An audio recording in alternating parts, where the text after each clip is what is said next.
Hey there. You ever get this, feeling? Like there's this hidden rhythm to how business works? Like a secret clock?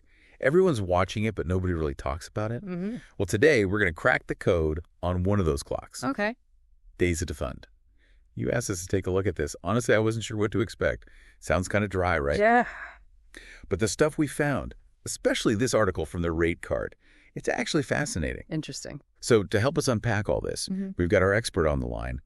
What's the inside scoop on this whole days to fund thing? What's it all about? So days to fund, it's basically the time it takes from when a business is approved for a lease to when the money actually hits the bank account. So they want to buy that big, expensive machine. And the deal is done. Sounds simple, but that time period, those days to fund, can tell us a lot about what's happening behind the scenes, both with the company itself and the overall economy. Okay, so it's like a secret economic whisper campaign. I like it. Uh-huh. Give me an example. How does this play out in the real world? Let's see. Remember what it was like right after the 2008 financial crisis? Everyone was freaked out, right? Oh, yeah. Businesses weren't looking to take on any new debt, and lenders were nervous as heck. Right. Days to fund shot through the roof. Those deals took forever to finalize. Because nobody wanted to make a move until they were absolutely sure the world wasn't ending. Exactly. Yeah. It's like everyone slammed on the brakes at the same time. Right. High days to fund can be a sign the market is shaky, people are scared to invest. On the flip side, when the economy's roaring and businesses are optimistic, those numbers plummet. Everyone's eager to get the ball rolling. So if I'm understanding this right, a short days to fund period is basically like a giant thumbs up emoji for the economy. You got it. But it goes beyond just the big picture. This metric also reveals a lot about the companies themselves, particularly their internal operations. So tell me, what's a long days to fund period look like from a company's point of view? What's going on there? Imagine you're running a factory and you got your eye on this amazing new piece of equipment. Okay. You need it to boost production, maybe launch a new product line. Okay. It's a game changer. You apply for financing, get approved, and then crickets. Weeks, maybe even months go by with no money in sight. What's your first thought? Honestly, I start to wonder if there's something they're not telling me. Like maybe they found a problem with my credit or decided the equipment wasn't as valuable as they thought. Yeah. I'd be stressing. Exactly. And that's what a long days to fund period can signal for businesses. Potential risks. Either on the side of the lessee, the one borrowing the money, or even issues within the leasing company itself. So it's like days to fund is this canary in the coal mine. It's not just about how long it takes to get the deal done. It's about what that time period tells you about the bigger picture. Exactly. Think about it like this.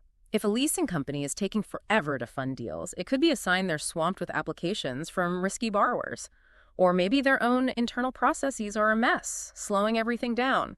Which could mean they're not exactly a well-oiled machine. Right. And that's probably not a company you want to be doing business with. Right on. And that's where the strategic value of tracking days to fund really kicks in. Companies can use this metric to spot these red flags early before they turn into major problems. So instead of just reacting to a crisis, they can be proactive and avoid it altogether. Absolutely. That's huge. And it's not just about dodging bullets. Companies can also use days to fund to fine-tune their own operations. Okay. The article mentioned a company A that actually managed to cut their days to fund time significantly. Yeah.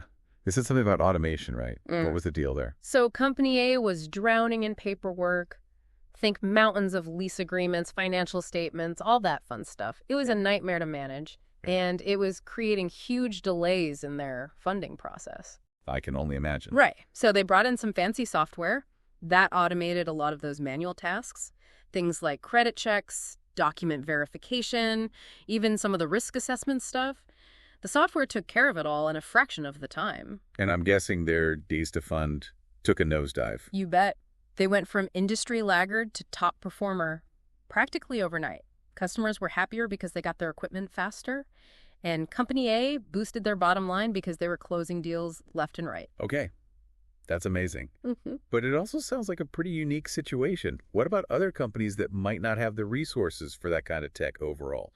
Is days to fund still relevant for them? Absolutely. Remember, days to fund is just one data point, one piece of the puzzle. It's most powerful when you combine it with other metrics to get a holistic view of what's going on. You're speaking my language. I love a good data puzzle. Yeah. So what other metrics should we be looking at alongside days to fund to get the full picture?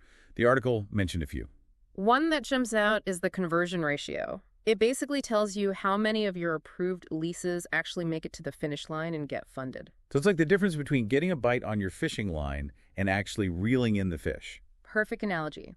A high conversion rate means your sales process is smooth, your terms are competitive, and you're attracting the right kind of borrowers. But if you're seeing a low conversion rate, it could mean you're approving too many risky leases that are falling apart before funding, or maybe there are issues with your internal processes that are scaring customers away. Okay, so conversion ratio is all about making sure your deals are actually getting done. What else? Another important one is lease renewal rates. This one's pretty straightforward. It tracks how many lessees decide to stick around and renew their leases when the term is up. So it's like a measure of customer satisfaction. Exactly. High renewal rates usually mean you're providing great service, you're easy to work with, and your customers see the value in sticking with you. And if your renewal rates are tanking. That's a red flag that something needs to change. Maybe your rates are no longer competitive, or maybe your customer service needs an overhaul. It makes sense to keep an eye on that. Are there any other metrics we should be thinking about? We've covered days to fund, conversion ratio, lease renewal rates. Anything else we need to add to our data dashboard? One more can't hurt. Pre-funding cancellation rate. It's a mouthful, but stay with me. This metric tracks how often leases get approved but then fall apart before any money actually changes hands. Oof, that's got to sting. Imagine going through all that work, the applications, the approvals, the back and forth, only to have a whole thing blow up at the last minute. Yeah. What usually causes that kind of last-minute collapse? Well, it can be a few things. Sometimes it's problems on the leasing company's end. Maybe their pre-funding process is clunky, there are surprise fees, or they take too long getting the final paperwork together. All that friction can make a borrower walk away. Makes sense. If it feels like jumping through hoops, you might just find a different circus. Exactly. But high pre-funding cancellation rates can also be a sign of things happening outside a single company's control. Like, imagine a sudden economic downturn. Oh, okay. Businesses get nervous, start tightening their belts, and suddenly that big equipment purchase doesn't seem so essential anymore. So it becomes a leading indicator. Like, uh-oh, everyone's backing out of deals, maybe a storm's coming. You got it. It's all about connecting the dots. And when you put these four metrics together, days to fund, conversion ratio, lease renewal rates, and pre-funding cancellation rates, you get this really powerful toolkit for understanding not just the equipment leasing industry, but the business world in general. Okay, so we've done the data deep dive, but now I'm curious. How can someone like me, someone who's not running a leasing company, actually use this information? What's the takeaway? That's the million-dollar question. First off, it helps you see the bigger picture. Next time you hear about the economy slowing down or businesses pulling back on investment, think about those days to fund stretching out. It's like a little economic barometer you can check in on. So it's not just about obscure financial data, it's about understanding the forces shaping the world around us. Exactly. But it also gives you a leg up in your own business dealings. Let's say you're looking to buy a piece of equipment for your company. Knowing these metrics lets you evaluate potential lenders. Are they efficient? Are they customer-focused? Are they seeing a lot of cancellations? It's like having insider knowledge before you even walk in the door. So it's about asking the right questions, spotting the red flags, and making informed decisions. It's like having X-ray vision for the business world. This has been eye-opening, but I gotta ask, is this days to fund thinking something you can apply to other industries too? Or is it just an equipment leasing thing? Great question. And honestly, that's where things get really interesting. Imagine tracking days to fund for commercial real estate deals, or even the time it takes startups to secure funding rounds. Could those timeframes offer similar insights into risk, market sentiment, even the health of specific sectors? Something to ponder. Now you've got me thinking. That's the beauty of a good deep dive. You come away with more questions than you started with. Thanks for walking us through all this. For everyone listening, keep an eye out for these hidden metrics. You never know what secrets they might reveal. Until next time, keep exploring.